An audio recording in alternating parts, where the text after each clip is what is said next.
Discussion జరుగుతున్న సమయంలో నరేందర్ మోడీ లాంటి బాధ్యత గల వ్యక్తి ఒక ప్రధానమంత్రి హోదాలో ఉండి వాస్తవాలకు దూరంగా వాస్తవాలు తెలుసుకోకుండా బహిరంగంగా కాంగ్రెస్ పార్టీని దూషించాలనే ఒక ఆలోచనతోటి కాంగ్రెస్ పార్టీని తప్పు పట్టాలని కాంగ్రెస్ పార్టీని భారతదేశం ముందు కాంగ్రెస్ పార్టీ అధికారంలో ఉన్నటువంటి రాష్ట్రాల గురించి నెగిటివ్ మాట్లాడాలన్న ఆలోచనతోటి ఆయన కూడా ఎక్కడో ఆయన వాట్సాప్ యూనివర్సిటీలో చూసిండో ఇంకేడో చూసిండో మరి ఆయన దానికి ఫాలోవర్ కావచ్చు. మరి ఎందుకంటే వాట్సాప్ యూనివర్సిటీ అనేది గత 10 సంవత్సరాల భారతదేశ చరిత్రను తిరగరాసే విధంగా ఈ బీజేపీ సోషల్ మీడియా పనిచేస్తున్నట్టు మనం ఎన్నోసార్లు గమనించాం. మరి దాంట్లోనే భాగంగా ఇవాళ జరుగుతున్నటువంటి ఆ వీడియోస్ ఏవైతే బిఫోర్ ఆఫ్టర్ వీడియో ఈయన కూడా చూసి ఆయన కూడా బుట్టలు పడ్డట్టు కనపడుతుంది.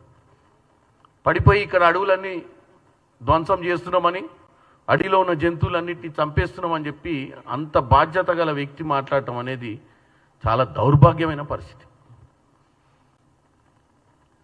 వాస్తవంగా ఈ భూమి గురించి తెలంగాణ ప్రజలకు ముఖ్యంగా ఇప్పటికి 4-5 సార్లు నేను ప్రెస్ మీట్ పెట్టినాం. ఈ భూమి ఎక్కడి నుంచి వచ్చింది, ఈ భూమి ఎట్లా ట్రాన్స్ఫర్ అయింది అవన్నీ మళ్ళీ చెప్పాల్సిన అవసరం లేదు. కానీ ముఖ్యంగా ఈరోజు నరేంద్ర మోడీ గారు మాట్లాడిన తర్వాత ఈ ప్రచారాన్ని తిప్పికొట్టాల్సి ఈ చెడు ప్రచారాన్ని తిప్పికొట్టాల్సిన అవసరం ఉంది. కాబట్టి ఈరోజు ఇక్కడ ప్రెస్ మీట్ పెట్టి నేను అడుగుతున్నాను నరేంద్ర మోడీ గారిని, మీరు బాధ్యత గల పొజిషన్లో ఉండి తెలిసి తెలియని సమాచారంతో మీరు తెలంగాణ రాష్ట్ర ప్రభుత్వాన్ని కించపరుస్తూ మాట్లాడటాన్ని నేను తప్పుపడుతున్నాను. ఈరోజు డాక్టర్ బాబాసాహెబ్ అంబేద్కర్ గారు 134వ జయంతి, మన రాజ్యాంగాన్ని సంరక్షించుకునేటువంటి పరిస్థితి ఉన్నటువంటి దినం. ఈరోజు కూడా మీకు ఇచ్చినటువంటి ఏమంటారు ఫ్రీడమ్ ఆఫ్ స్పీచ్ని,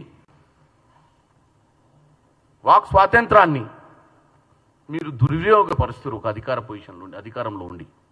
అంటే మీరు ఏది చెప్పినా నడుస్తుందని,